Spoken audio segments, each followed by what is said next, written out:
Привет, друзья! С вами Анастасия Вендлер, и вы на канале «Мама про рост». Сегодня я хочу рассказать вам, какие формы может принимать домашнее ремесло, когда за дело берутся сразу несколько поколений. На примере одного из наших домашних проектов декора. Начинаться все может совершенно безобидно. Например, дедушка Полины принесет старые, отжившие век кресла. Одним своим видом они моментально запускают коллективную мысль. Ясно, что если не придать им новую форму, они безвозвратно сядут грудой старого хлама. Приходится засучить рукава и безотлагательно браться за дело. Могу сказать, что процесс этот весьма увлекательный, ведь стоит начать что-то делать, как тут же обязательно найдутся сочувствующие, советчики и, самое главное, помощники. Таких в нашей семье большинство.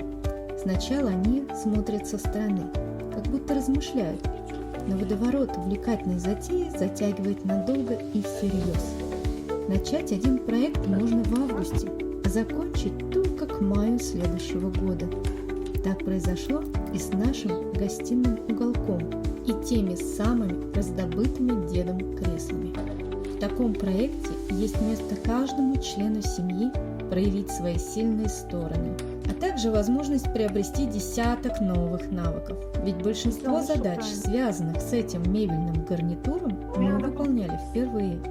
Здесь пригодились и умения в рукоделии, и математические расчеты, и аналитическое мышление, и обширный опыт в дизайне и декоре. Подобные проекты не только привносят в дом гармонию и уют. И хотя порядка на этапе работ в домашней мастерской мало, в них царит гармония особого рода, наполненная энергией совместного творчества. Ведь кипучая деятельность мастерской создает идеальные условия для обмена навыками среди всех членов семьи. Предлагать решение задач может каждый.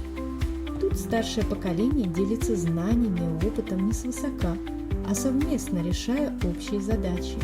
Младшее поколение вдохновляет идеями и нестандартными подходами.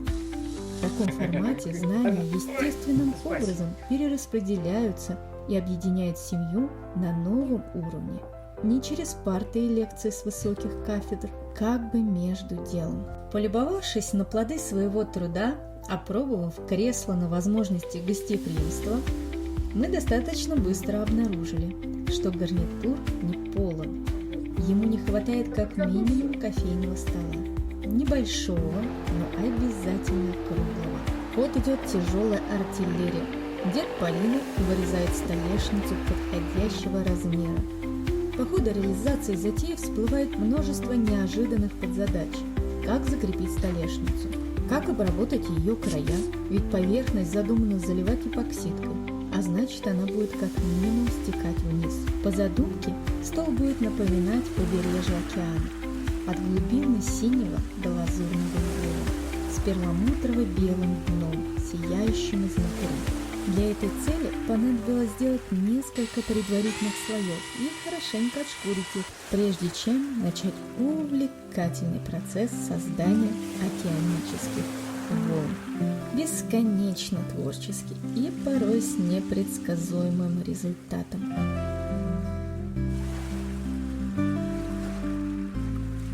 Но согласитесь, он того стоит. Остатками смолы можно попутно залить еще несколько вещиц и озариться финальной идеей обработки краев столешницы. Неожиданное решение, но будет отлично сочетаться с отделкой кресел. И согласитесь, к обновленному гарнитуру не хватает источника света. Так подумал и главный двигатель прогресса – дед. Он притащил красивую изогнутую палку для торшера и сказал, что надо придумать для него абажур. Посмотрев на крупные бревна сруба с одной стороны, на белую кирпичную стену с другой, ничего лучше легкого узорного плетения макраме в голову не желало приходить.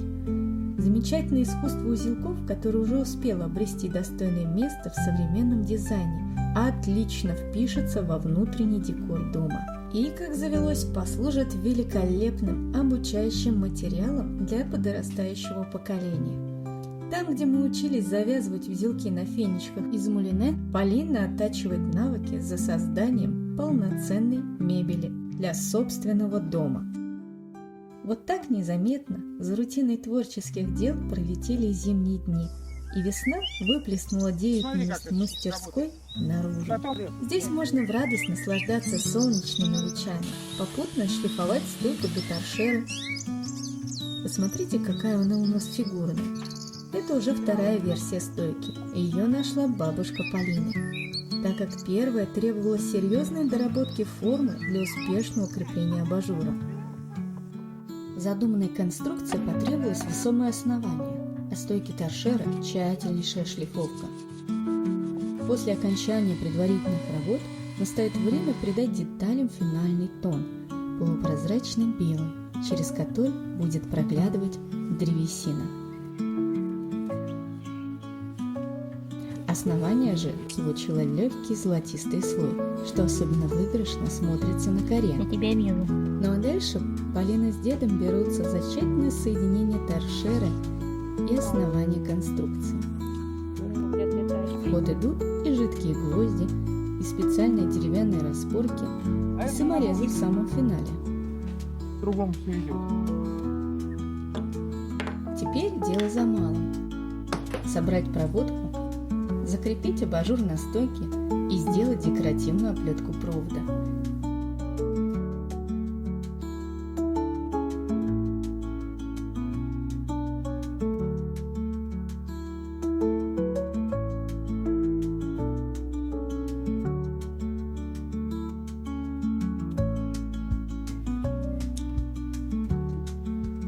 После того, как все элементы цепи были собраны, лампочка все равно не хотела зажигаться. Выявился брак в контактах переключателя. О, пошло. К счастью, его легко удалось устранить. И вот завершающая стадия проекта – оформление провода. Так не пришлось вырезать для него специальную канавку. И торшер выглядит гармонично. Вот такие замечательные совместные проекты постоянно рождаются в нашей семейной мастерской. Думаете, на этом мы остановились? Ничуть. После завершения работы над гостиным уголком закипела работа над чайным столиком для Полины. Затем к нему присоединился сервировочный столик, а дальше в планах качели. Ну и конечно же, стройка дома тоже не затихает. Ведь все мы живем в контексте одной реальности навыков. Вдохновляем друг друга идеями, передаем знания младшим поколениям, делаем общее дело и вместе радуемся результатам. Именно это, возможность учиться друг у друга, творить вместе и делиться радостью, делает семейные ремесла такими ценными. Надеюсь, вам понравился небольшой бэкстейдж из нашей семейной мастерской, и мы смогли вдохновить вас на собственные подвиги. Мы с радостью ждем вашей обратной связи в комментариях. Если вам понравилось это видео, ставьте лайки, подписывайтесь на наш канал и до встречи в следующих выпусках на канале «Мама про рост». История рассказывала Анастасия Вендлер. Пока-пока!